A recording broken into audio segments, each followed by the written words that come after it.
Kitab Henokh adalah literatur kuno yang diyakini dan ditulis oleh Henokh, kakek buyut Nabi Nuh. Beberapa kisah dalam kitab ini menjelaskan terbentuknya peradaban awal manusia yang sangat berbeda dengan pengetahuan manusia saat ini.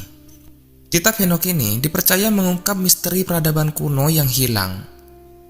Suatu peradaban pertama yang maju dengan ilmu pengetahuan dari langit. Mengapa kitab Henokh menjadi kitab terlarang untuk dibaca? Lalu siapakah Henokh dalam tradisi agama Samawi dan bagaimana Islam memandangnya? Namun teman-teman, sebelum kita lanjut ke pembahasan videonya, alangkah baiknya jika teman-teman seiman semuanya untuk terus simak video ini agar tidak terjadi kekeliruan dan salah paham. Assalamualaikum warahmatullahi wabarakatuh. Saudaraku seiman yang dimuliakan oleh Allah, semoga kita selalu dalam keadaan sehat walafiat. Amin ya rabbal alamin. Henokh adalah tokoh penting dalam Abraham Religion atau agama Samawi. Dalam Alkitab, nama Henokh disebut 19 kali. Dalam agama Islam memiliki nama Hanukh yang dikenal sebagai Nabi Idris. Henokh dipercaya menulis sebuah kitab yang disebut dengan Kitab Henokh. Para peneliti modern menganggap bagian tertua kitab ini berasal dari sekitar tahun 300 sebelum Masehi, dan bagian terakhir kitab ini berasal dari abad pertama sebelum Masehi. Kitab Henokh sendiri, teman-teman, berbicara tentang berbagai topik seperti penciptaan manusia, kejahatan manusia, malaikat, dan penghakiman terakhir. Kitab ini juga memuat kisah tentang perjalanan Henokh ke surga dan penglihatannya tentang masa depan dunia. Kitab ini terdiri dari 5 bagian besar: Kitab Malaikat Pengawas, Kitab Perumpamaan Henokh, Kitab Astronomi, dan Kitab Penglihatan Mimpi, dan terakhir Surat Henokh. Para ahli mempercayai bahwa 5 bagian ini pada awalnya merupakan tulisan-tulisan terpisah yang akhirnya dijadikan satu. Kitab Henokh sebenarnya memuat teks-teks keagamaan, namun demikian Kitab Henokh tidak dijadikan sebagai salah satu kitab suci yang dapat dipercaya. Tradisi Kristen awal menganggap Kitab Henokh bagian dari Alkitab. Akan tetapi, sejak Konsili Laodikia tahun 363 Masehi, Kitab Henokh ini dikeluarkan dari canon Alkitab Kristen. Di masa sekarang ini, Kitab Henokh hanya diterima sebagai kitab suci oleh Gereja Kristen Ortodoks Ethiopia, Gereja Ortodoks Eritrea, dan Beta Israel.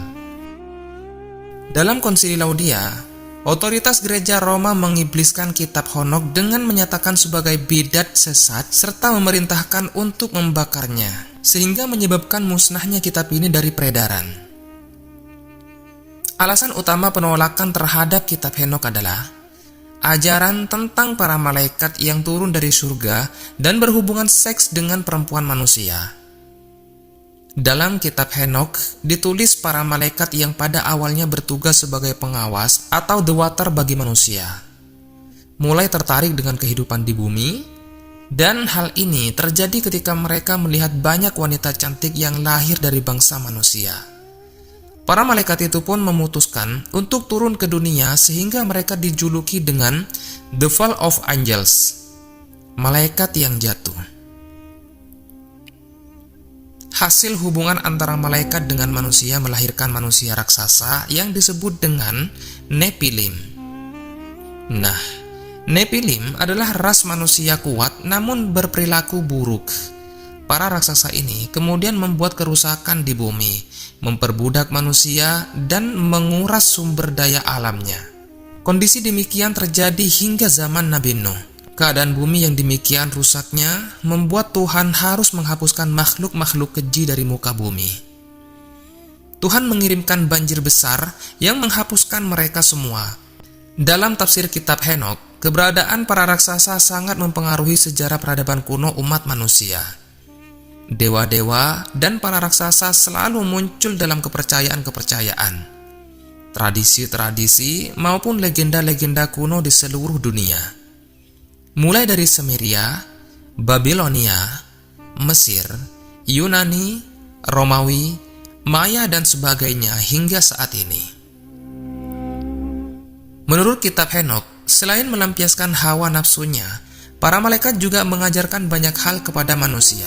Beberapa pemimpin malaikat menularkan ilmu pengetahuan langit untuk dipelajari manusia.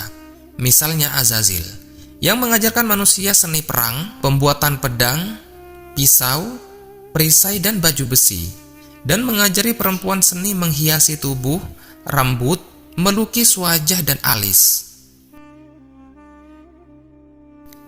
Malaikat Amizara mengajarkan ilmu sihir. Amaros mengajarkan cara melepaskan diri dari ilmu sihir. Sementara Barakau mengajarkan astrologi, astronomi, dan sebagainya.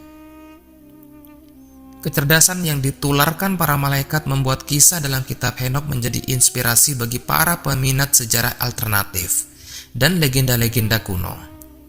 Untuk mengaitkannya dengan peradaban Atlantis dan Lemuria, buku Fallen Angels and Origins of Evil karya Elizabeth Clear menjelaskan secara rinci tentang asal-usul benua Lemuria, Atlantis, dan dunia bawah berdasarkan interpretasinya terhadap isi kitab Henokh. Dalam sudut pandang Islam, beberapa bagian kitab Henokh bertentangan dengan Al-Quran dan hadis.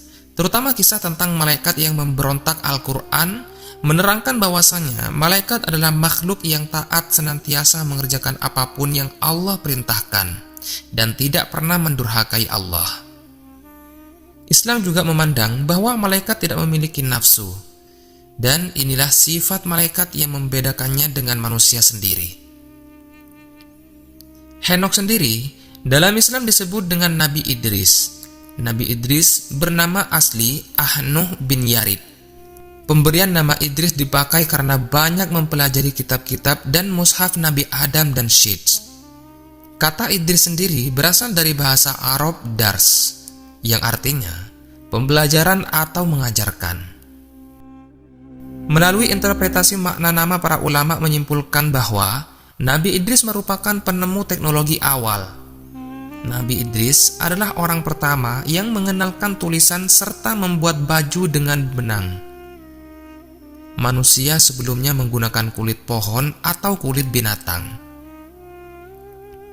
Ibnu Katsir dalam kitab tafsirnya mengutip riwayat dari Ibnu Abbas bahwa Nabi Idris adalah seorang ahli dalam pembuat pakaian.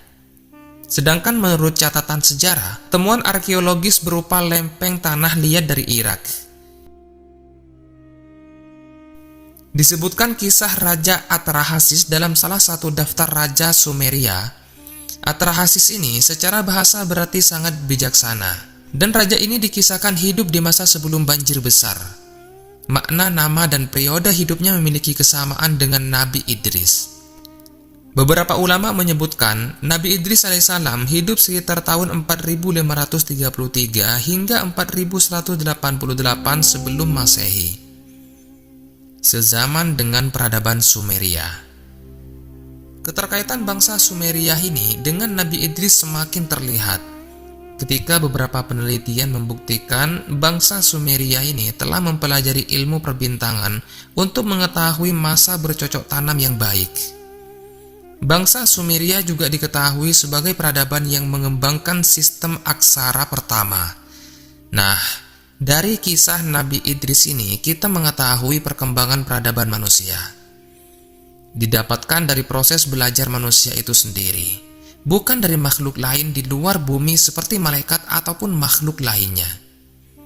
Sebaliknya, justru manusia pertama yaitu Adam diberikan Allah pengetahuan yang lebih luas dibandingkan dengan malaikat.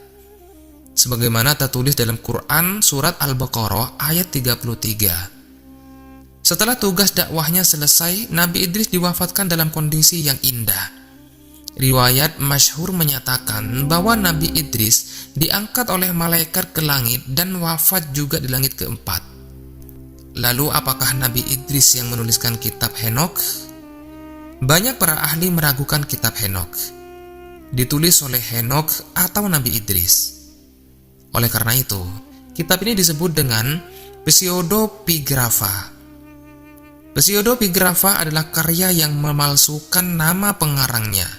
Artinya, sangat mungkin kitab ini ditulis orang lain, namun sang penulis itu menyatakan bahwa kitab ini ditulis oleh Henokh. Meskipun isi kitab ini ditentang oleh mayoritas pemuka agama Samawi, namun kisah-kisah dalam kitab Henokh sangat populer bagi peminat dunia supranatural, legenda, dan mitologi. Sejarah alternatif serta menginspirasi berbagai media seni populer seperti novel dan film. Wallahu a'lam bishawab.